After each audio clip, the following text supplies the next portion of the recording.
हरे कृष्णा कृष्णा कृष्णा हरे हरे, हरे राम राम राम हरे हरे। ॐ अज्ञानतिमिरान्धस्य ज्ञानाञ्जनशलाकया चक्षुरुन्मिलितं येन तस्मै श्रीगुरवे नमः। श्रीचैतन्यमनोभीष्टं स्थापितं येन भूतले स्वयं रूप कदा मह्यं ददाति स्वपदान्तिकं। वन्देऽहं श्रीगुरु श्रीयुतपदकमलं श्रीगुरून् वैष्णवांश्च श्रीरूपं साग्रजातं सहगण रघुनाथान्वितं त्वं सजीवं साद्वैतं सावधूतं परिजनसहितं कृष्णचैतन्यदेवं श्रीराधाकृष्णपादान् सहगण ललिता श्रीविशाखान्वितांश्च नमो विष्णुपादाय कृष्णपृष्ठाय भूतले श्रीमते भक्तिवेदान्तस्वामिनिति नामिने। नमस्ते सरस्वते देवे गौरवाणी प्रचारिणे निर्विशेषशून्यवादी पाश्चात्यदेशतारिणे। नमो महावदन्याय कृष्णप्रेमप्रदायते कृष्णाय कृष्णचैतन्यनामने गौरतिसे नमः। नित्यानन्दनमस्तुभ्यं प्रेमानन्दप्रदायिने कलोकल्मषनाशाय जाह्नवापतये नमो नमः। आजानुलम्बितभुजो कनकाय वदतो संकीर्तनैकपितरो कमलायताक्षो विश्वम्भरो द्विजवरो जुगधर्मपालो वन्दे जगत्प्रियकरो करुणायवतारो। पञ्चतत्त्वात्मकं कृष्णं भक्तरूपस्वरूपकं भक्तवतारं भक्ताख्यं नमामि भक्तशक्तिकं। हे कृष्ण करुणा सिन्धो दीनबन्धो जगत्पते गोपेश गोपिकान्त राधाकान्त नमस्तुते। तप्तकाञ्चन गौराङ्गी राधे वृन्दावनेश्वरी वृषभानुसुते देवी प्रणमामि हरिप्रिये।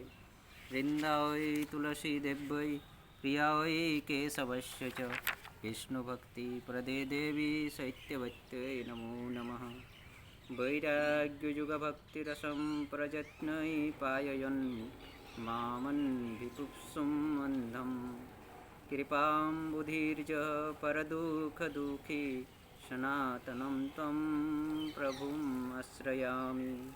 श्रीरूप श्री सनातन भट्ट रघुनाथ श्रीजीव गोपाल भट्ट दास रघुनाथ এই ছয় গোসাই করি চরণ বন্দন যাহা হইতে বিঘ্ন নাশ অভীষ্ট পূরণ। বাঞ্ছা কল্পতরুভ্যশ্চ কৃপা সিন্ধুভ্যৈব চ পতিতানাং পাবনেভ্যো বৈষ্ণবেভ্যো নমো নমঃ।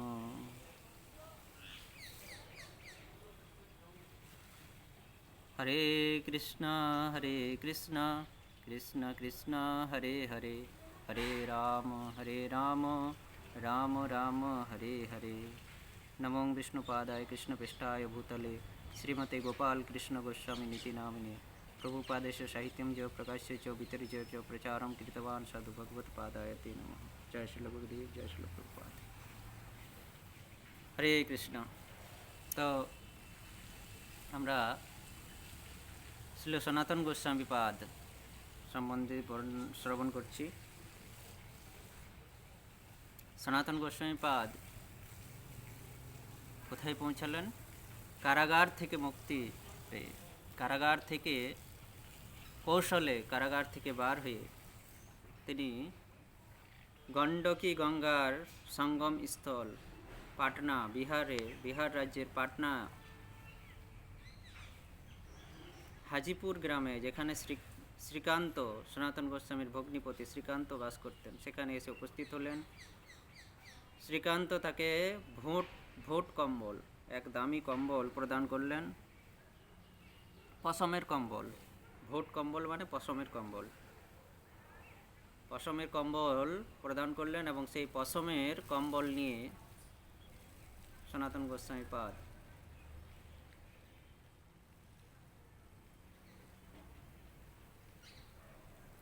শ্রীকান্তকে বললেন, আমাকে এই গঙ্গা নদী পার করে দাও। শ্রীকান্ত তাকে সেই রাত্রে গঙ্গা নদী পার করে দিলেন গঙ্গা নদী পার করে গঙ্গা নদী পার করে সনাতন এখন কাশীর উদ্দেশ্যে রওনা হলেন। এইভাবে গঙ্গা নদী পার হয়ে কিছুদিন পর সনাতন গোস্বামী পাদ কিছুদিন পর কাশী ধামে এসে উপস্থিত হলেন। চৈতন্য চরিতামৃতে কবিরাজ গোস্বামী পাদ বর্ণনা করেছেন, তবে বারাণসী গোসাই আইলা কতদিনে, শুনি আনন্দিত হইলা প্রভুর আগমনে। কতদিন পর সনাতন গোস্বামী বারাণসীতে এসে উপস্থিত হলেন এবং শ্রী চৈতন্য মহাপ্রভু সেখানে এসেছেন শুনে অত্যন্ত আনন্দিত হলেন। বারাণসী গিয়ে যখন পৌঁছালেন সনাতন গোস্বামী, তখন তিনি শুনতে পেলেন যে চৈতন্য মহাপ্রভু বারাণসী এসেছেন। তখন তিনি অত্যন্ত আনন্দিত হলেন যে মহাপ্রভু আমার প্রতি কৃপা করেছেন। এতদিনের পথ চলার পর এত কষ্ট করে আমি বারাণসীতে এসে পৌঁছালাম, আর কৃপা করে মহাপ্রভু এখানে এসেছেন। তিনি আনন্দিত হচ্ছেন যে আমি এবার মহাপ্রভুর দর্শন লাভ করতে পারব। এতদিনের কষ্টের পর চন্দ্রশেখরের ঘরে আসি দ্বারেতে বসিলা, মহাপ্রভু জানি চন্দ্রশেখরে কহিলা।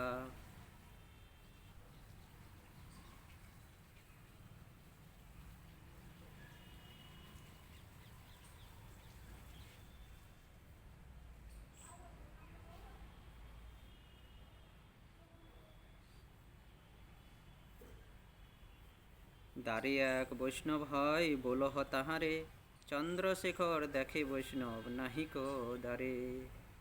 তো সনাতন গোস্বামী তখন চন্দ্রশেখরের গৃহে গিয়ে দ্বারে বসলেন এবং তার আগমন জানতে পেয়ে মহাপ্রভু চন্দ্রশেখরকে বললেন, দ্বারে একজন বৈষ্ণব এসেছেন, তাকে এখানে নিয়ে এসো। কিন্তু চন্দ্রশেখর গিয়ে দেখলেন যে দ্বারে কোনো বৈষ্ণব নেই। তো মহাপ্রভু যখন শুনতে পেলেন, সনাতন গোস্বামী যখন শুনতে পেলেন মহাপ্রভু কাশীতে এই বারাণসীতে এসেছেন, তখন তিনি অত্যন্ত আনন্দিত হলেন এবং তিনি চন্দ্রশেখরের দ্বারে, চন্দ্রশেখর আচার্যের যে ভবন, সে ভবনের দ্বারে তিনি গিয়ে সেখানে বসলেন। এবং মহাপ্রভু তখন চন্দ্রশেখর আচার্যের ভবনে ছিলেন ভেতরে। তখন তিনি বুঝতে পারলেন যে সনাতন গোস্বামী চলে এসেছেন। তো তিনি চন্দ্রশেখরকে বললেন, মহাপ্রভু যে দ্বারে গিয়ে দেখো এক বৈষ্ণব এসেছে, তাকে নিয়ে এসো ভেতরে। দ্বারে মহাপ্রভু বলছেন চন্দ্রশেখরকে কি দ্বারে এক বৈষ্ণব এসেছে, তাকে ভেতরে নিয়ে এসো। চন্দ্রশেখর মহাপ্রভুর কথা মতো দ্বারে গিয়ে দেখছেন কোনো বৈষ্ণব নেই। বৈষ্ণব মানে কি? মস্তক মুন্ডন, মাথায় শিকা, কপালে তিলক, সর্বাঙ্গে তিলক, দ্বাদশ অঙ্গে তিলক অঙ্কন, মস্তক শিখা, মস্তক মুন্ডন, এই হচ্ছে বৈষ্ণবের বেশ। তো চন্দ্রশেখর আচার্য বৈষ্ণব বলতে তাই চিনতেন। মস্তক মুন্ডন থাকবে, শিখা থাকবে, সর্বাঙ্গে তিলক থাকবে, দ্বাদশ অঙ্গে। সনাতন গোস্বামী দেখছেন মহাপ্রভু বললেন বৈষ্ণব, এখানে তো কোনো বৈষ্ণব নেই। চন্দ্রশেখর সেখান থেকে ফিরে গিয়ে মহাপ্রভুকে জানালেন, প্রভু সেখানে কোনো বৈষ্ণব নেই। দ্বারেতে বৈষ্ণব নাহি প্রভুরে কহিল, কেহ হয় করি প্রভু তাহারে পুছিল। চন্দ্রশেখর তখন মহাপ্রভুকে বললেন সেখানে কোনো বৈষ্ণব নেই। তখন মহাপ্রভু চন্দ্রশেখরকে আবার প্রশ্ন করছেন, তবে কে আছে সেখানে? কেহ হয় করি প্রভু তাহারে পুছিল, কে আছে সেখানে? তেহ কহে এক দরবেশ আছে দ্বারে, তাঁরে আনো প্রভুর বাক্যে কহিল তাহারে। চন্দ্রশেখর বললেন যে সেখানে এক দরবেশ, যে হ্যাঁ দ্বারে একজন ব্যক্তি আছে, কিন্তু সে হচ্ছে দরবেশ। দরবেশ অর্থাৎ ফকির। মুসলমানদের যে ফকির তাদেরকে বলা হয় দরবেশ। সনাতন গোস্বামী পাদ রাজা হোসেন শাহের রাজদরবারে কাজ করতেন। সেই জন্য তাকে, যেহেতু মিলেচ্ছ যবনের সঙ্গে কাজ করতেন, সেই জন্য তাকে যবনের মতো হয়ে থাকতে হতো, দাড়ি চুল। আর অতদিনের পথ চলার পর তিনি বারাণসীতে এসে পৌঁছেছেন। তার অঙ্গের বস্ত্র সে ময়লা হয়ে গিয়েছে, সারা অঙ্গে তার ময়লা লেগে আছে, ধুলোবালি লেগে আছে, ময়লা বস্ত্র পরিধান করে আছে, ছেঁড়া কাঁথা, করঙ্গ হাতে, বাহ্যকৃত পাত্র। তো এই বেশ দেখে তিনি ভাবলেন যে কোনো হয়তো ফকির হয়তো বটে, দরবেশ। সেই জন্য চন্দ্রশেখর আচার্য বললেন, হ্যাঁ সেখানে একজন ব্যক্তি আছেন, কিন্তু বৈষ্ণব না, সেখানে একজন ব্যক্তি আছে, একজন দরবেশ সেখানে বসে আছে। তো মহাপ্রভু কহিলেন, তারে আনো প্রভুর বাক্যে কহিল তাহারে। চন্দ্রশেখর তখন মহাপ্রভু বললেন যে তাকে নিয়ে এসো, তাকেই এখানে নিয়ে এসো। তখন চন্দ্রশেখর আচার্য সেই সনাতন গোস্বামীকে তিনি ভেতরে নিয়ে এলেন। প্রভু তোমায় বোলাই আইস দরবেশ, শুনি আনন্দে সনাতন করিলা প্রবেশ। চন্দ্রশেখর আচার্য মহাপ্রভুর কথায় পুনরায় গেলেন দরজায়, গিয়ে সে সনাতন গোস্বামী তাকে বলছেন, হে দরবেশ, আপনাকে মহাপ্রভু ভেতরে ডেকেছেন, আপনি আসুন, দয়া করে আপনি ভেতরে আসুন। সনাতন গোস্বামী পাদ অত্যন্ত সন্তুষ্ট হলেন, আনন্দিত হলেন এবং ভেতরে প্রবেশ করলেন। চন্দ্রশেখর আচার্যের ভেতরে, ঘরের ভেতরে, গৃহের ভেতরে। তাহারে অঙ্গনে দেখি প্রভু ধাইয়া আইলা, তারে আলিঙ্গন করি প্রেমাবিষ্ট হইলা। সনাতন গোস্বামী পাদ যেই ভেতরে প্রবেশ করে আঙ্গিনার মধ্যে প্রবেশ করলেন, তখন মহাপ্রভু ভেতরে ছিলেন। ভেতর থেকে তিনি দেখলেন যে সনাতন আঙ্গিনায় এসেছেন। মহাপ্রভু সেই ভেতর থেকে দৌড়ে এসে ওই সনাতন গোস্বামী পাদকে আলিঙ্গন করলেন। প্রভু স্পর্শে প্রেমাবিষ্ট হইল সনাতন, মোরে না ছুঁইহ কহে গদগদ বচন। শ্রী চৈতন্য মহাপ্রভু যেই তাকে আলিঙ্গন করেছেন, স্পর্শ করেছেন, তিনি প্রেমাবিষ্ট হয়েছেন। সনাতন গোস্বামী পাদ প্রেম সঞ্চার হয়েছে তার শরীরে। তিনি গদগদ স্বর, গদগদ স্বর মানে কণ্ঠ অবরুদ্ধ, ভালো করে স্পষ্টভাবে তিনি কান্না কান্না স্বর করে তিনি বলতে লাগছেন। আনন্দে তিনি ক্রন্দন করছেন, আনন্দে তার কান্না পাচ্ছেন, ক্রন্দন করে গদগদ স্বরে তিনি বলছেন, মোরে না ছুঁইহ কহে গদগদ বচনে, আমাকে তুমি ছুঁয়ো না, আমাকে তুমি স্পর্শ করো না, মহাপ্রভু আমাকে ছুঁয়ো না। দুইজনে গলাগলি রোদন অপার, দেখি চন্দ্রশেখরের হইল চমৎকার। কিন্তু মহাপ্রভু তাকে গলায় জড়িয়ে ধরলেন, সনাতন গোস্বামীকে। সনাতন গোস্বামী মহাপ্রভুর এই গলাগলি এবং দুইজনের রোদন, দুইজনকে জড়িয়ে ধরে রোদন করছেন, অজস্র ধারায় ক্রন্দন করে যাচ্ছেন মহাপ্রভু, সনাতন গোস্বামী। এই দেখে চন্দ্রশেখর অত্যন্ত চমৎকৃত হলেন। তবে প্রভু তারে হাত ধরি লইয়া গেলা, পিণ্ডার উপরে আপন পাশে বসাইলা। তারপর মহাপ্রভু তাকে হাতে ধরে ভেতরে নিয়ে গেলেন এবং তাকে পিণ্ডার ওপরে, পিঁড়ি বসার এক উঁচু কাঠের এক উঁচু স্থান, পিঁড়ি যাকে বলা হয়, পিণ্ডার ওপরে মহাপ্রভু সনাতন গোস্বামীকে বসালেন।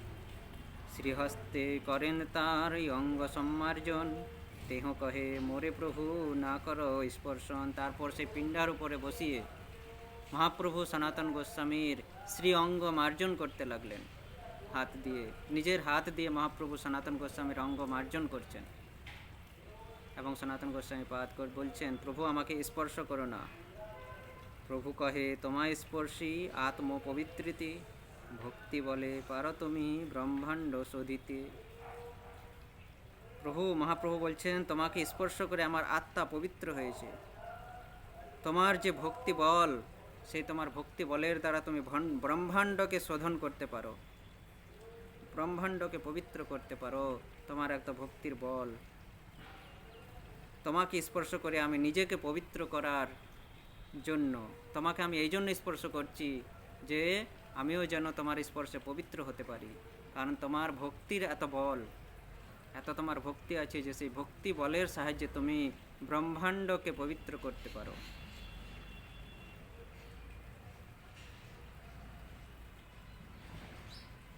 শ্রীমদ্ ভাগবতে শ্লোক আছে, ভবত বিধা ভাগবতা তীর্থ ভূতঃ স্বয়ং প্রভো, তীর্থী কুর্বন্তি তীর্থানি শান্ত স্তেন গদাভৃতা।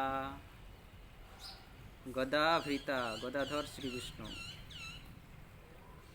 আপনার মতো ভাগবতেরা নিজেরাই তীর্থস্বরূপ, তাদের পবিত্রতার জন্য ভগবান সর্বদা তাদের হৃদয়ে অবস্থান করেন এবং তাই তাঁরা পাপীগণের পাপ দ্বারা মলিন তীর্থস্থানগুলিকে পবিত্র করেন। এই উক্তি, এই শ্লোকটি বিদুরের প্রতি মহারাজ যুধিষ্ঠির বলেছিলেন। তীর্থ ভ্রমণের পর বিদুর যখন গৃহে ফিরে আসেন, তখন যুধিষ্ঠির মহারাজ তাঁর মহাভাগবত পিতৃব্যকে এই স্তুতি বাক্যের দ্বারা বন্দনা করেছিলেন যে আপনার মতো ভাগবতেরা স্বয়ং তীর্থস্থান। মহারাজ যুধিষ্ঠির বিদুরকে বলছেন যে আপনার মতো যারা ভাগবত ভক্ত তারা হচ্ছে স্বয়ং তীর্থস্থান সদৃশ্য, স্বয়ং তীর্থস্থান সদৃশ্য। আপনাদের মতন ভাগবতরা ভক্তরা হচ্ছেন স্বয়ং তীর্থস্থানের স্বরূপ। কেননা শ্রী বিষ্ণু সর্বদা আপনাদের হৃদয়ে বিরাজ করেন। পাপীদের আগমনের ফলে পঙ্কিল তীর্থস্থানগুলি আপনাদের পদার্পণে পুনরায় পবিত্র হয়। আপনাদের মতন ভক্ত, আপনাদের মতন ভাগবতরা স্বয়ং তীর্থস্থান স্বরূপ, কেননা আপনাদের হৃদয়ে সদা সর্বদা ভগবান বিষ্ণু বিরাজমান। এবং যেসব তীর্থস্থান এবং তীর্থস্থানগুলিতে যখন পাপীরা পদার্পণ করেন, পাপীরা যায় এবং তাদের সেই পাপের স্পর্শে, পাপ শরীরের স্পর্শে সেই তীর্থস্থানগুলি যখন পঙ্কিল হয়ে যায়, ভরে যায়, তারপর যখন তোমাদের মতন ভক্তরা সেই তীর্থস্থানে পদার্পণ করেন, তখন সেই পাপপূর্ণ তীর্থস্থানগুলি, পাপীদের পাপে যে পূর্ণ হয়েছিল, সেই তীর্থস্থানগুলি তোমাদের চরণধূলি স্পর্শে পুনরায় পবিত্র হয়ে ওঠে। তোমরা তীর্থস্থানকেও পবিত্র করতে পারো,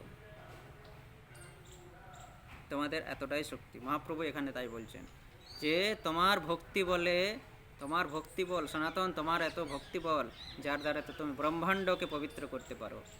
তাই সনাতন, আমি নিজেকে পবিত্র করার জন্য তোমাকে স্পর্শ করছি। না মে ভক্ত চতুর্বেদী মত ভক্ত স্বপচ প্রিয় তস্मै দেয়ম ততো গ্রাহ্যম স চ পূজ্যো যথাহ্যহম।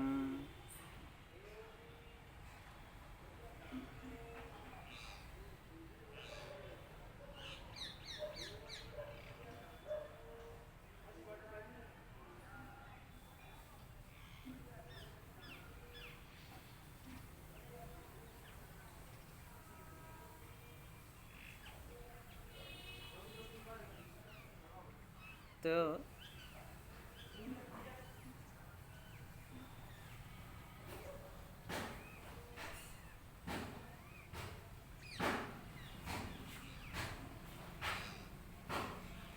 চতুর্বেদী পাঠী অর্থাৎ চতুর্বেদী ব্রাহ্মণ হলেই যে ভক্ত হয় এমন নয়। আমার ভক্ত চণ্ডাল কুলে জন্মগ্রহণ করলেও আমার অত্যন্ত প্রিয়, তাকেই দান করা উচিত এবং তার প্রসাদই গ্রহণ করা উচিত। আমার ভক্ত আমার মতো পূজ্য। মহাপ্রভু বলছেন যে ব্রাহ্মণ শুধু চতুর্বেদ পাঠ করলেই, যারা চতুর্বেদকে পাঠ করছে তারাই যে শুধু ব্রাহ্মণ তা না। চতুর্বেদী পাঠ ব্রাহ্মণ, চতুর্বেদী পাঠী ব্রাহ্মণ হলেই যে আমার ভক্ত হয়ে যাবে তার কোনো কারণ নয়। এমন নয় যে চতুর্বেদী পাঠী ব্রাহ্মণই আমার ভক্ত। যারা চণ্ডাল কুলে জন্মগ্রহণ করেছেন এবং সে যদি আমার ভক্ত হয়, চণ্ডাল কুলে জন্মগ্রহণ করেও, আমার ভক্ত যদি চণ্ডাল কুলেও জন্মগ্রহণ করে, তবুও সে আমার অত্যন্ত প্রিয়।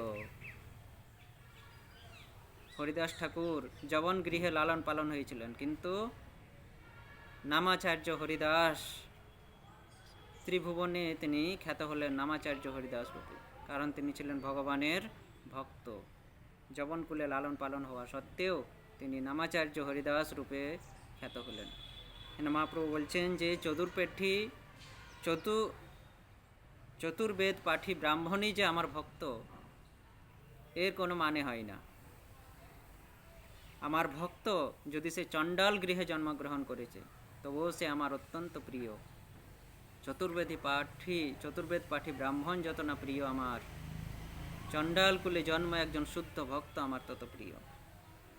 এবং তাকেই দান করা উচিত, তার প্রসাদই গ্রহণ করা উচিত এবং তার সঙ্গই করা উচিত। সে ভক্ত হচ্ছে আমার মতোই পূজ্য। ভগবান বলছেন হরিভক্তি বিলাসে সনাতন গোস্বামী কর্তৃক একটি শ্লোক আছে হরিভক্তি বিলাসে। সনাতন গোস্বামী পাদ বৈষ্ণবের ভক্তের লক্ষণ বর্ণনা করে একটি শ্লোক হরিভক্তি বিলাস গ্রন্থে তিনি রচনা করেছেন। বিপ্রাদ দিশ ষড়গুণ জুতাদর বিন্দনাভ পদারবিন্দ বিমুখাৎ স্বপচম বরিষ্ঠম মন্যে ততর্পিত মনোবচনে হিতার্থ প্রাণম পুনাতি সকুলম ন তু ভুরিমানঃ।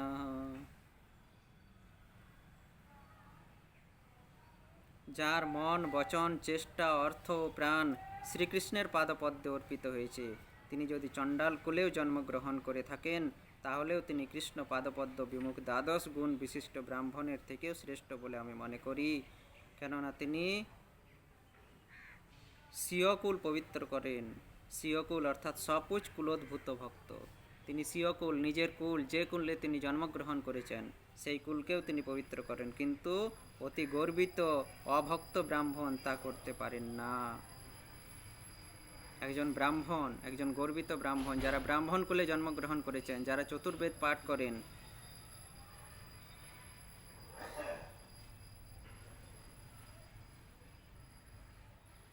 দ্বাদশ গুণ যাদের মধ্যে আছে, সেই ব্রাহ্মণ কুলোদ্ভূত ব্রাহ্মণেরও অতটা শক্তি নেই যতটা শক্তি একজন চণ্ডাল কুলোদ্ভূত চণ্ডাল কুলে জন্মগ্রহণ করার পর যদি সে তার মন বচন চেষ্টা অর্থ প্রাণ সব কিছু যদি ভগবানকে অর্পণ করে ভগবানের শরণাপন্ন হয়, কৃষ্ণের পাদপদ্মে নিজেকে সমর্পণ করেন, সব কিছু সমর্পণ করে নিজেকে সমর্পণ করে দেন শ্রীকৃষ্ণের পাদপদ্মে, তবে সেই কুলোদ্ভূত ব্রাহ্মণের থেকে সেই শ্রেষ্ঠ কুলোদ্ভূত ব্রাহ্মণের থেকেও সেই চণ্ডাল কুলোদ্ভূত ভক্ত শ্রেষ্ঠ।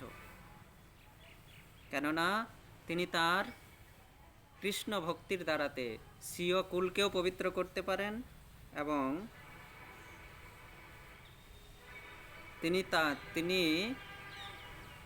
তিনিও পবিত্র হন। কৃষ্ণের প্রতি আত্মসমর্পণ করার ফলে তিনিও পবিত্র হন, নিজেও পবিত্র হন এবং তার নিজের কুলকেও তিনি পবিত্র করেন, যেটি একজন ব্রাহ্মণ যিনি দ্বাদশ নিয়ম পালন করেন, চতুর্বেদ পাঠ করেন, ব্রাহ্মণ কুলে জন্মগ্রহণ করেছেন, সেই গর্বিত ব্রাহ্মণেরও যে শক্তি নাই, সেই শক্তি চণ্ডাল কুলে জন্মগ্রহণ করে যিনি শ্রীকৃষ্ণের পাদপদ্মে সব কিছু আত্মসমর্পণ করেছেন,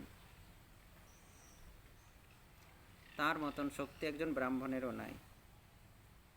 তাই আমাদের বাংলাতে একটি প্রবাদ আছে, মুচি হয়ে সূচি হয় যদি ভজে কৃষ্ণ, সূচি হয়ে মুচি হয় যদি ত্যাজে কৃষ্ণ। সূচি অর্থাৎ ব্রাহ্মণ পরিবারে জন্মগ্রহণ করেও মুচি অর্থাৎ চণ্ডালের মতো সে, কারণ সে যদি কৃষ্ণের ভজনা না করে, সে যদি ভগবান শ্রীকৃষ্ণকে না মানে, ভগবান শ্রীকৃষ্ণের যদি ভজনা না করে, তবে সে ব্রাহ্মণ কুলে জন্মগ্রহণ করার পরেও একজন মুচি অর্থাৎ চণ্ডালের মতো। কিন্তু একজন মুচি যদি সে কৃষ্ণের ভজনা করছে, কৃষ্ণকে সব কিছু আত্মসমর্পণ করেছেন, কৃষ্ণের চরণে নিজেকে আত্মসমর্পণ করেছেন, তার মন, তার চেষ্টা, তার অর্থ, তার কর্ম সব কিছু যদি, তার প্রাণ সব কিছু যদি শ্রীকৃষ্ণের চরণে অর্পণ করেছেন, তাহলে সেই মুচি ও সূচি একজন ব্রাহ্মণের তুল্য। সেই মুচিও একজন ব্রাহ্মণের তুল্য, কিন্তু ব্রাহ্মণ একজন মুচির তুল্য যদি সে কৃষ্ণ ভজন না করে। বাংলা প্রবাদ।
তো এইভাবে মহাপ্রভু ভক্তের গুণগান ব্যাখ্যা করেছেন এখানে, যে ভক্ত, একজন শুদ্ধ ভক্ত, সে হচ্ছে উচ্চ কুল বিশিষ্ট ব্রাহ্মণের থেকেও শ্রেষ্ঠ।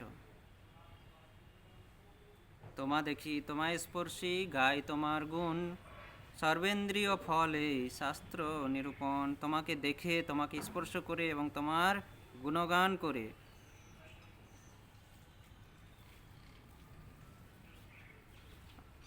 সমস্ত ইন্দ্রিয়ের পূর্ণতা সাধিত হয়। শাস্ত্র, এই শাস্ত্র নিরূপণ, শাস্ত্রে সে সত্য নিরূপিত হয়েছে।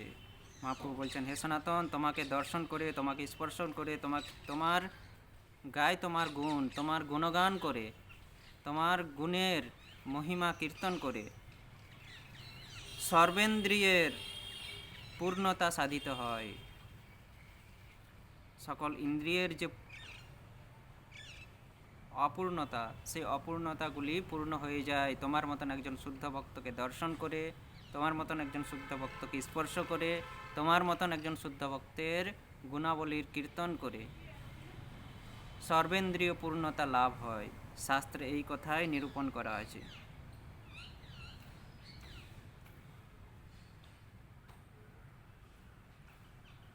মহারৌরব হইতে তোমা এত কহে প্রভু, শুনো সনাতন, কৃষ্ণ বড় দয়াময় পতিত পাবন।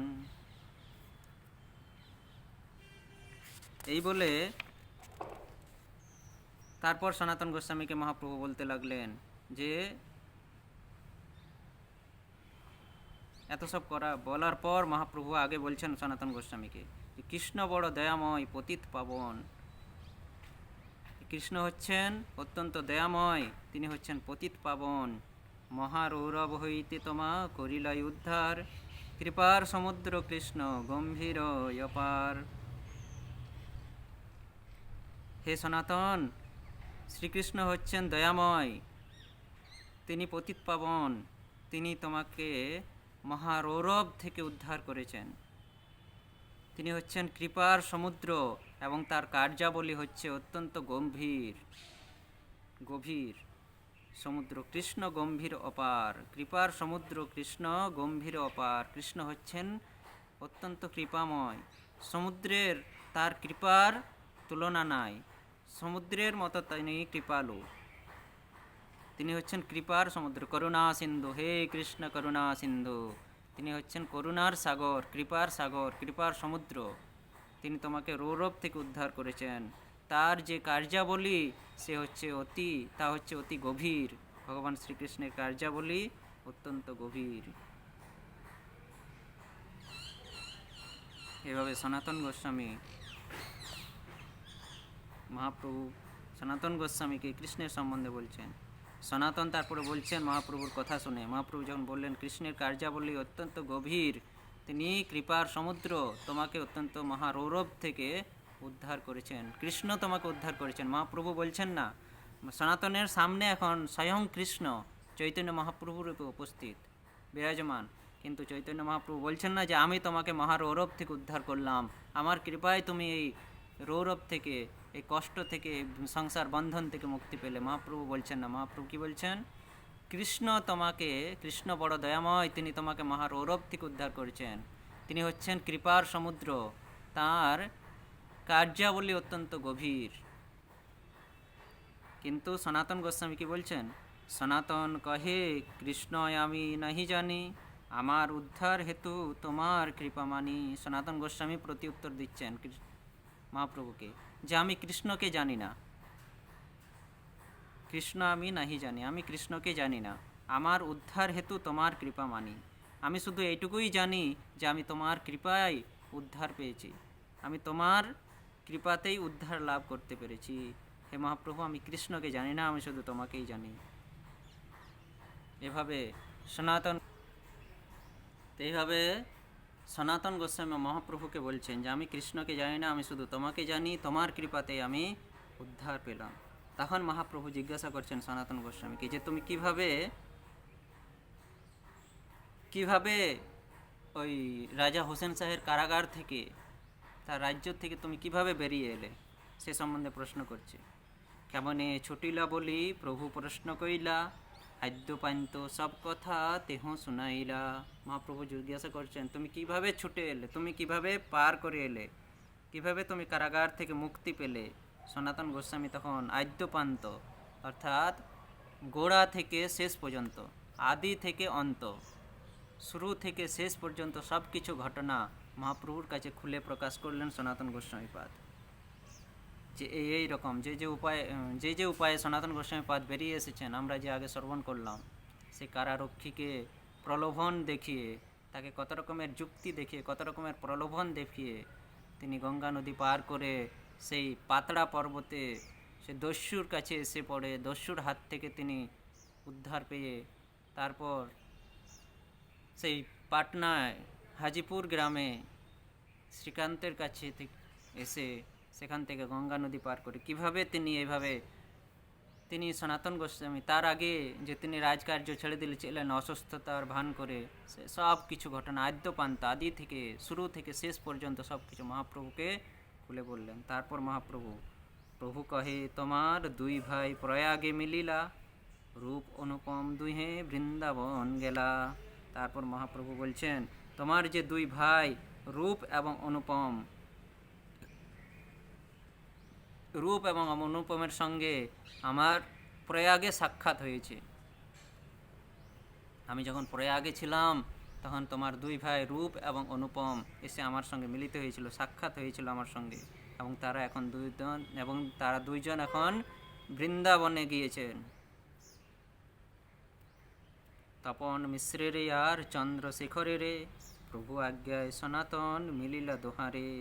তারপর মহাপ্রভুর আজ্ঞায় সনাতন গোস্বামীপাদ তপন মিশ্র এবং চন্দ্রশেখর আচার্যের সঙ্গে মিলিত হলেন।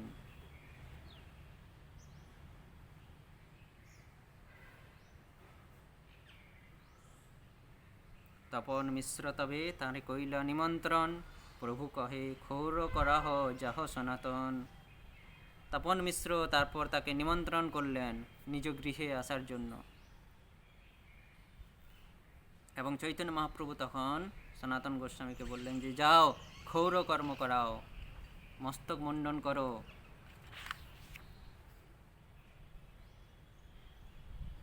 চন্দ্রশেখরের প্রভু কহে বলাইয়া, এই বেশ দূর করো যাহ ইহারে লইয়া।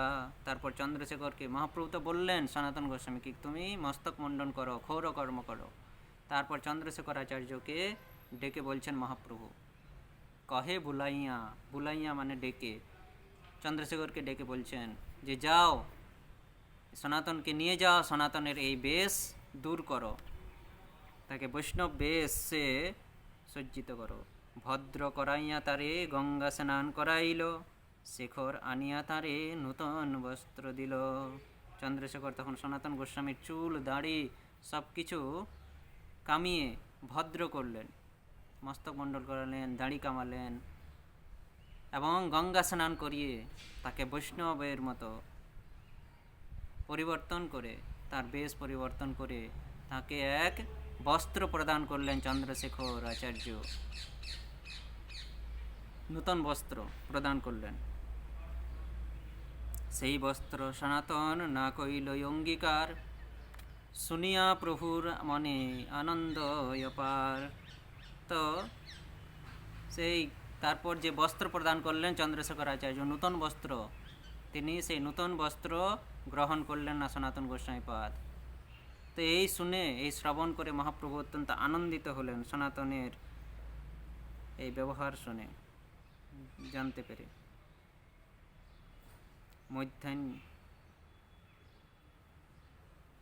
মধ্যাহ্ন করিয়া প্রভু গেলা ভিক্ষা করিবারে, সনাতনে লইয়া গেলা তপন মিশ্রের ঘরে। তারপর মহাপ্রভু নিজের মধ্যাহ্নকৃত, সন্ন্যাসীদের যে ত্রিসন্ধ্যাকৃত হয়, প্রাতঃকৃত, মধ্যাহ্নকৃত, সায়ংকৃত, সেই মধ্যাহ্ন কর্ম শেষ করে তিনি ভিক্ষা অর্থাৎ ভোজনের জন্য তপন মিশ্রের বাড়িতে গেলেন এবং সঙ্গে সনাতনকেও নিয়ে গেলেন। পাদ প্রক্ষালন করি ভিক্ষাতে বসিলা, সনাতনে ভিক্ষা দেহ মিশ্রেরে কহিলা। মহাপ্রভু সেখানে তপন মিশ্রের বাড়িতে গিয়ে পাদপ্রক্ষালন করলেন এবং তারপর ভিক্ষায় অর্থাৎ প্রসাদে বসলেন, ভোজনে বসলেন মহাপ্রভু। তারপর ভোজন করার পর সনাতনে ভিক্ষা দেহ মিশ্রেরে কহিলা, তপন মিশ্রকে বললেন তুমি সনাতনকেও ভিক্ষা দাও, তুমি সনাতনকেও ভোজন করাও।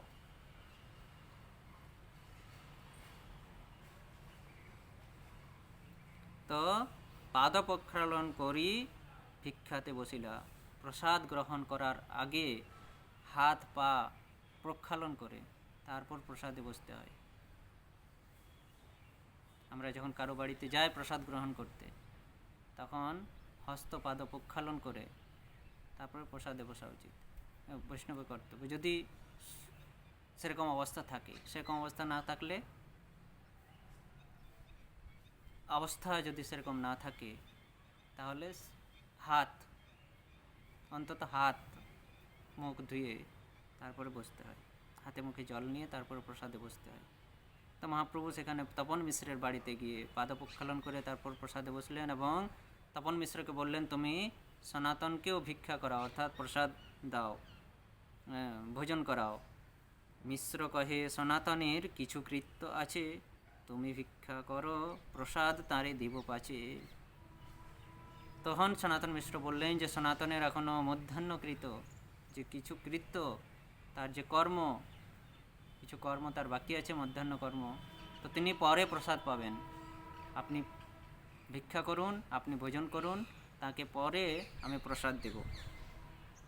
ভিক্ষা করি মহাপ্রভু বিশ্রাম করিলা, মিশ্র প্রভুর শেষ পাত্র সনাতনে দিল।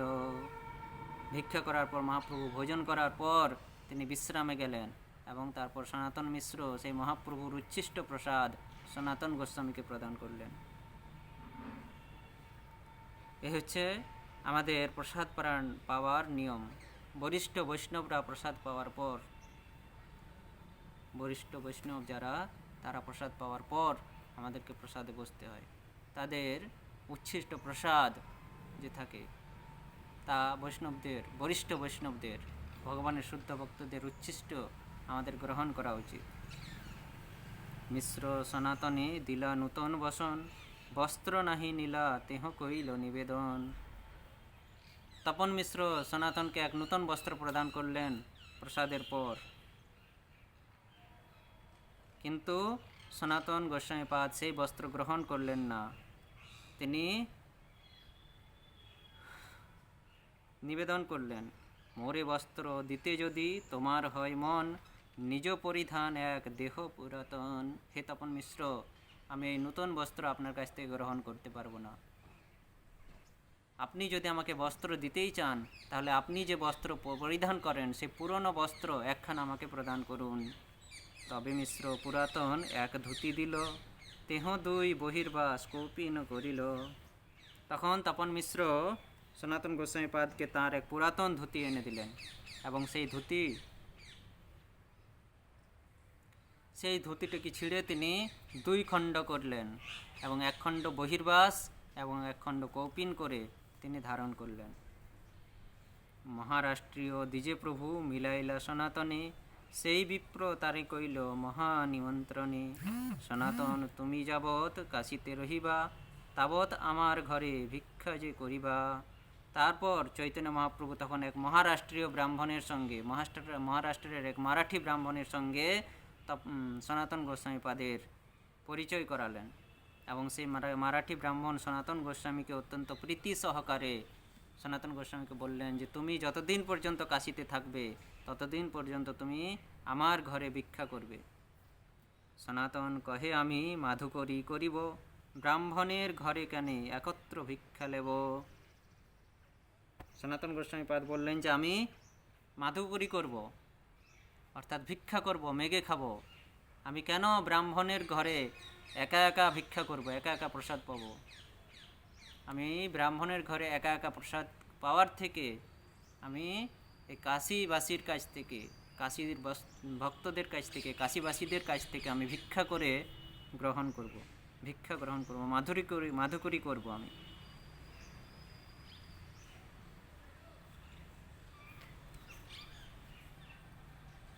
এই মাধুকরী শব্দটি এসেছে মধুকর থেকে। মধুকর মানে শ্রীল প্রভুপাদ বলছেন তাৎপর্যে, মাধুকরী শব্দ এসেছে মধুকর। মধুকর অর্থাৎ মধু সংগ্রহ যারা করে। মধু কারা সংগ্রহ করে? মৌমাছি। মৌমাছি কীভাবে মধু সংগ্রহ করে? এই ফুল থেকে একটু, ওই ফুল থেকে একটু, ওই ফুল থেকে একটু, সেই ফুল থেকে একটু একটু একটু একটু একটু একটু করে তিনি তার চাকে মধু পরিপূর্ণ করে তুলে একদিন ওই চাককে মধুতে পরিপূর্ণ করে। তেমনি ভগবানের পাদপদ্মে যারা সর্বতোভাবে নিজেদেরকে আত্মসমর্পণ করেছেন, যারা সব কিছুই ভগবানের শ্রীচরণে নিবেদন করেছেন, তাদেরও এই মধুকরের মতন এর কাছে একটু তার কাছে একটু এইভাবে ভিক্ষা করে তার জীবিকা অর্জন করা উচিত, সঞ্চয় না তা বলে। এখনকার যে ভিখারি আমরা দেখতে পাই তারা মধুকর না, তারা হচ্ছে সঞ্চয়ী। তারা মধুকর না, তারা সঞ্চয়কর। তারা সঞ্চয় করেন, সঞ্চয় করার জন্য তারা ভিক্ষা করেন। হয়তো তাদের গৃহে সব কিছুই আছে, তবুও তারা তাদের স্বভাব অনুযায়ী তারা ভিক্ষা করছে। তো তাদেরকে মধুকর বলা হয় না, তাদেরকে বলা হয় সঞ্চয়কর, ভিখারি না তারা। মধুকর শব্দটি হচ্ছে মধুকর থেকে এসেছে। যেমন মধুমাছি একটু একটু করে ফুল থেকে মধু সংগ্রহ করে, এই ফুল থেকে একটু, সেই ফুল থেকে একটু, বাগানে বনে জঙ্গলে গিয়ে মধু সংগ্রহ করে আনে একটু একটু করে। তেমনি যারা সব কিছু ভগবানের চরণে নিজেদেরকে এবং তাদের সব কিছু মন প্রাণ সব কিছু ভগবানের চরণে আত্মনিবেদন করেছেন, তাদেরকে ওই মধুকর অর্থাৎ মৌমাছির মতন একটু একটু করে ভিক্ষা গ্রহণ করা উচিত। এবং এর ফলে আমাদের কি হয়? আমার যে অত্যধিক আহারের ইচ্ছা সেটি খণ্ডন হয়। অত্যধিক আহার করার যে ইচ্ছা, সেই ইচ্ছাটি আমাদের নষ্ট হয়। তো মধুকরী মানে একটু একটু করে ভিক্ষা অর্জন করে, জীবিকা উপার্জনের জন্য একটু একটু করে ভিক্ষা অর্জন করা। সনাতনের বৈরাগ্য প্রভুর আনন্দয়পার, ভোট কম্বল পানে প্রভু চাহে বারে বার। সনাতনের এই যে বৈরাগ্য স্বভাব, এই দেখে চৈতন্য মহাপ্রভু অত্যন্ত আনন্দিত। কিন্তু চৈতন্য মহাপ্রভুর দৃষ্টি কোথায়? সনাতনের কাছে শ্রীকান্তের প্রদত্ত যে ভোট কম্বল, শ্রীকান্ত তার ভগ্নিপতি, সনাতন গোস্বামীপাদের যে ভগ্নিপতি শ্রীকান্ত, তাকে যে অনুনয় বিনয় করে ভোট কম্বল দিয়েছিলেন, সনাতন গোস্বামী নিতে চাইছিলেন না, তবুও অত্যন্ত অনুনয় বিনয় করে জোর করে যে ভোট কম্বল, পশমের কম্বল প্রদান করেছিলেন শ্রীকান্ত মহাপ্রভু, সেই তার ভোট কম্বলের দিকে তার দৃষ্টি, তিনি বারবার সে ভোট কম্বলের দিকে দৃষ্টিপাত করছেন।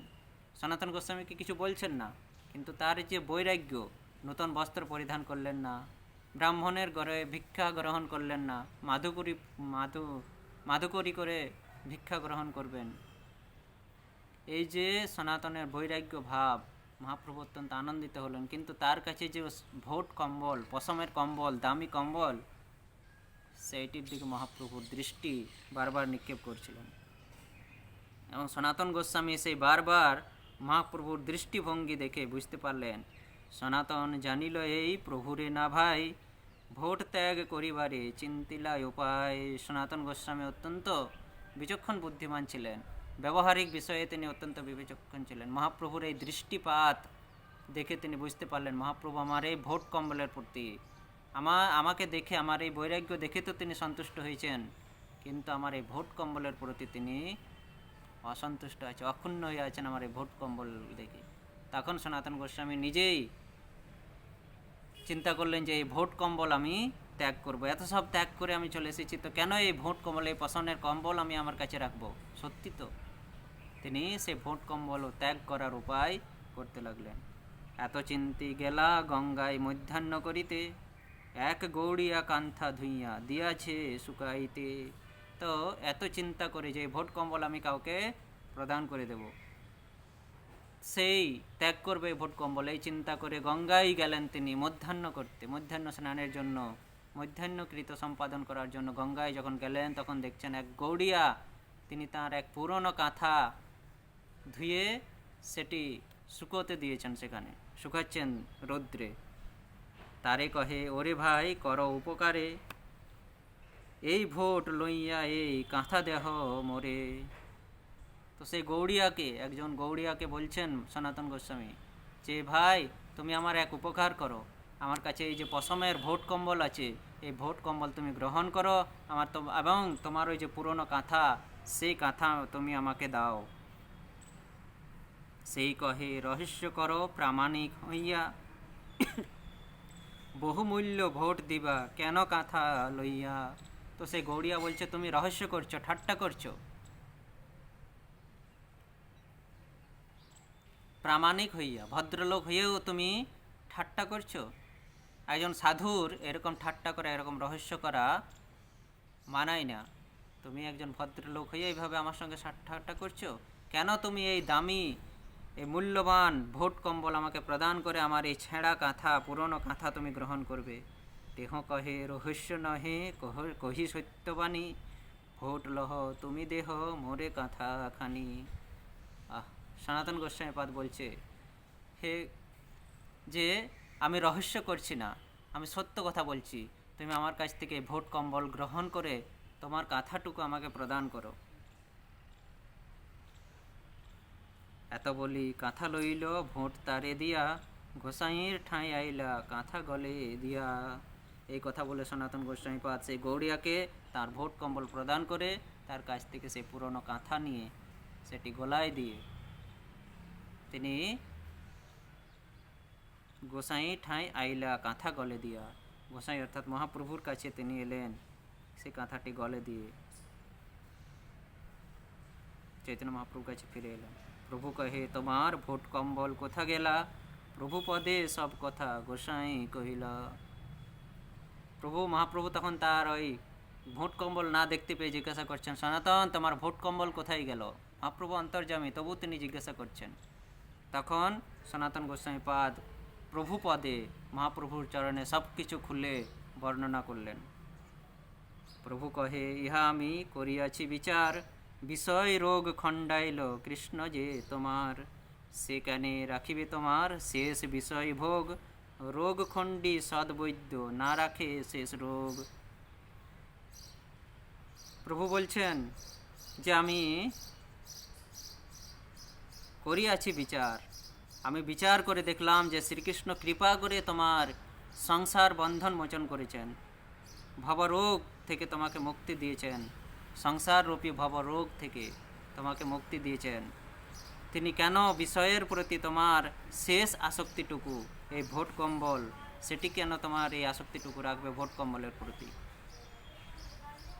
সৎ বৈদ্য যখন রোগ সারান তখন তিনি সেই রোগের কিছুমাত্র অবশিষ্ট থাকতে দেন না। এখানে একজন সৎ বৈদ্য,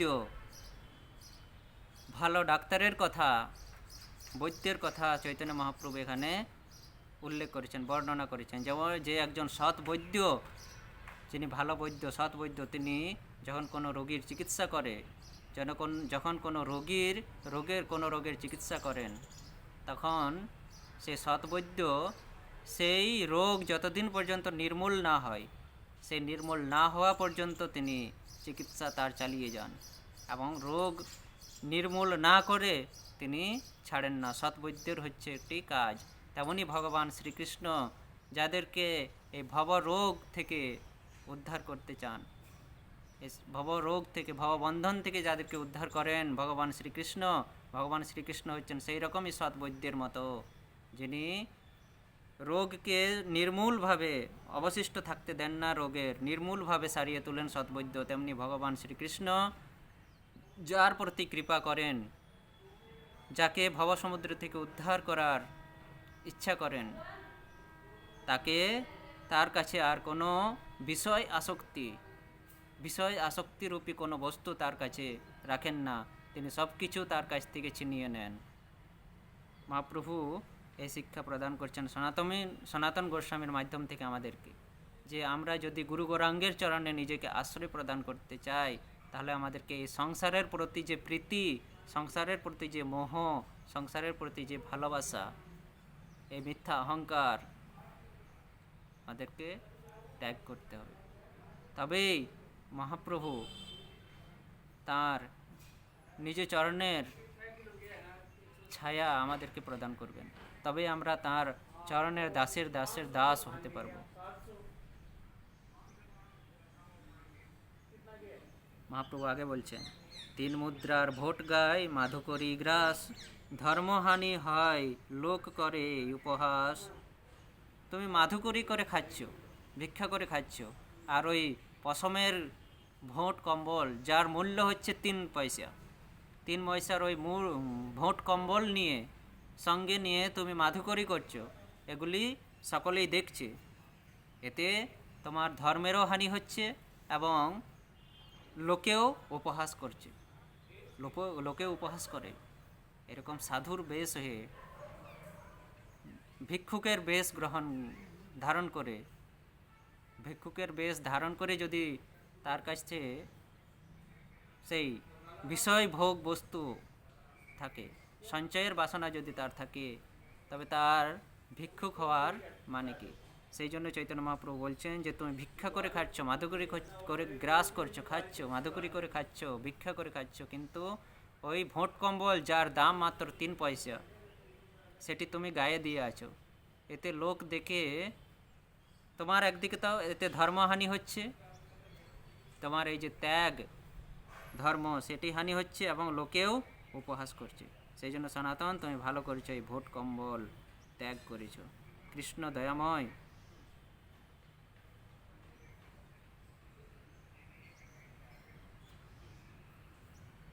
গোসাই কহে যে খণ্ডিল কুবিষয় ভোগ, তার ইচ্ছায় গেল মোর শেষ বিষয় রোগ। তখন ওই গোসাই অর্থাৎ সনাতন গোস্বামী পাদ, এখানে গোসাই বলে, গোসাই কহে অর্থাৎ ওই সনাতন গোস্বামী পাদ মহাপ্রভুর এই উক্তি শুনে বললেন যে যার কৃপায় আমার বিষয় ভোগ, যার কৃপায় বা যিনি আমাকে কৃপা করে ওই বিষয়রূপী ভোগ বাসনা থেকে, ওই পাপরূপী পঙ্কিল থেকে, কাদা থেকে আমাকে যিনি উদ্ধার করেছেন, পাপরূপী কাদাতে আমি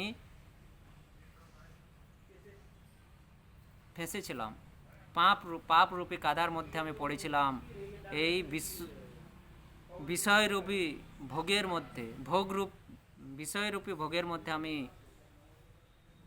আবদ্ধ হয়েছিলাম, পাপরূপী কাদার মধ্যে আমি পড়েছিলাম, ফেঁসেছিলাম। সেখান থেকে যিনি আমাকে উদ্ধার করেছেন, আমার যে তারই ইচ্ছাতে আমার শেষ আসক্তিটুকুও দূর হয়েছে। যার ইচ্ছায়, যার কৃপায় আমি বিষয় ভোগ থেকে উদ্ধার হতে পেরেছি, পাপরূপী পঙ্কিল থেকে উদ্ধার হতে পেরেছি, সনাতন গোস্বামীপাদ বলছেন তারই ইচ্ছাতে আমার আজ এই শেষ আসক্তিটুকুও দূর হয়েছে। প্রসন্ন হইয়া প্রভু তার কৃপা কইল, তার কৃপায় প্রশ্ন করিতে তার শক্তি হইল।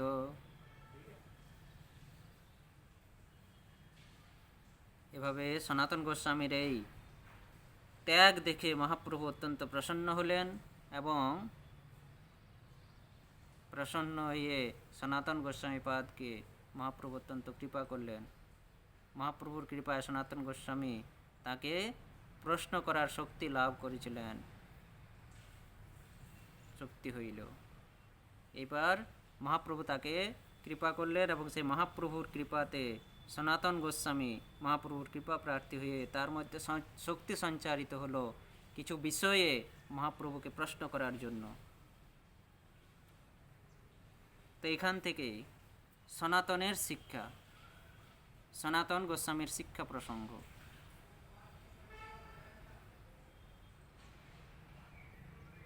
সনাতন গোস্বামীপাদ কিছু প্রশ্ন করেছিলেন মহাপ্রভুকে এবং মহাপ্রভু সেই প্রশ্নের প্রতি উত্তর দিয়েছেন। তো এই হচ্ছে সনাতন গোস্বামীর শিক্ষা। সনাতন গোস্বামীপাদ মহাপ্রভুকে প্রশ্ন করেছিলেন যে আমাকে উদ্ধার করেছ কৃপা করে, তাহলে এবার কৃপা করে বলো আমার কি কর্তব্য, কে আমি, কেন আমায়, যারে তপত্রয়, ইহা নাহি জানি কেমনে হিত হয়। এভাবে বিভিন্ন রকমের প্রশ্ন মহাপ্রভুকে করেছিলেন। মহাপ্রভু সেই প্রশ্নের উত্তর দিয়েছিলেন এবং সেই প্রসঙ্গটি হচ্ছে মহাপ্রভুর প্রতি সনাতনের প্রশ্ন উত্তরের প্রসঙ্গটি হচ্ছে শ্রী সনাতনের শিক্ষা প্রসঙ্গ। এই শিক্ষা প্রসঙ্গতে আমরা অন্য কোনো সময় একবার শুধু সনাতনের শিক্ষা বিষয়ে আমরা অন্য সময় শ্রবণ করব। সেটি সনাতন গোস্বামীকে মহাপ্রভু শিক্ষা প্রদান করেছিলেন। সম্বন্ধ, অভিধেয়, প্রয়োজন, এই তিন সম্বন্ধে মহাপ্রভু শিক্ষা প্রদান করেছেন সনাতন গোস্বামী পাদকে, এবং সনাতন গোস্বামী পাদের মাধ্যমে আমাদেরকেও শিক্ষা প্রদান করেছেন মহাপ্রভু। তো সেই সম্বন্ধে আমরা অন্য সময় একবার শ্রবণ করব। শুধু সনাতন শিক্ষা প্রসঙ্গ নিয়ে আমরা শ্রবণ করব। তো এই শিক্ষা প্রসঙ্গে আমরা না গিয়ে আমরা পরবর্তীতে আমরা এই আজকের প্রসঙ্গে এখানেই সম্পূর্ণ করে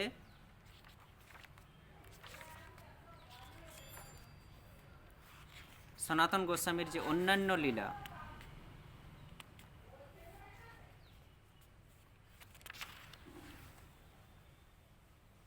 বৃন্দাবন গমন, সনাতন গোস্বামীকে বৃন্দাবন পাঠালেন, বৃন্দাবনে তারপর সনাতন গোস্বামী নীলাচলে গমন, নীলাচলে সনাতন গোস্বামী, বৃন্দাবনে সনাতন গোস্বামী, সনাতন গোস্বামীর আর অন্যান্য যেসব লীলা, সেসব লীলা, ভক্তগণের কৃপা ভাজন, যমেশ্বর টোটায় সনাতন, জগদানন্দের নিকট সনাতন পরামর্শ ইত্যাদি ইত্যাদি, সনাতনের নীলাচল থেকে বৃন্দাবনে আবার পুনরায় গমন, মদন মোহনের ইতিহাস, অদ্বৈতাচার্যের মদন মোহন প্রাপ্তি, সনাতনের মদন মোহন প্রাপ্তি, রাধা মদন মোহনের করলি গমন, রাজস্থানে করলিতে রাধা মদন মোহনের গমন, সনাতন গোস্বামীর শিষ্য শিষ্য, বহু লীলা আছে। সেই জন্য আমরা শিক্ষা প্রসঙ্গে না গিয়ে পরবর্তী যে লীলাগুলি সেগুলি আমরা শ্রবণ করব। একবার এই ষড়গোস্বামী সনাতন গোস্বামীর যে শিক্ষা, সেই শিক্ষা প্রসঙ্গে আমরা একবার আলাদাভাবে সেটি শ্রবণ করব। সেটি হবে শুধু সনাতন গোস্বামীর শিক্ষা প্রসঙ্গ। তাই হরে কৃষ্ণ, আজকের এই এখন সনাতন গোস্বামী পাদের কাশীতে গিয়ে বারাণসীতে মহাপ্রভুর সঙ্গে মিলন এবং সনাতন গোস্বামীকে মহাপ্রভুর কৃপা, এই প্রসঙ্গ আমরা এখানেই সম্পূর্ণ করছি। যদি কিছু ভুল দোষ ত্রুটি হয়, সকল বৈষ্ণবগণের শ্রী চরণ কমলে আমার প্রণতি নিবেদন, তারা নিজ গুণে আমাকে ক্ষমা করবেন, ভুল দোষ ত্রুটি মার্জনা করবেন। হরে কৃষ্ণ। বাঞ্ছা কল্পতরুভ্যশ্চ কৃপা সিন্ধুভৈব চ পতিতানাং পাবনেভ্যো বৈষ্ণবেভ্যো নমো নমঃ। जय श्री सनातन गोस्वामी पाद की जय, श्री महाप्रभु की जय, श्री प्रभुपाद की जय। निताय गौर प्रेमानंदे हरि हरि बोल।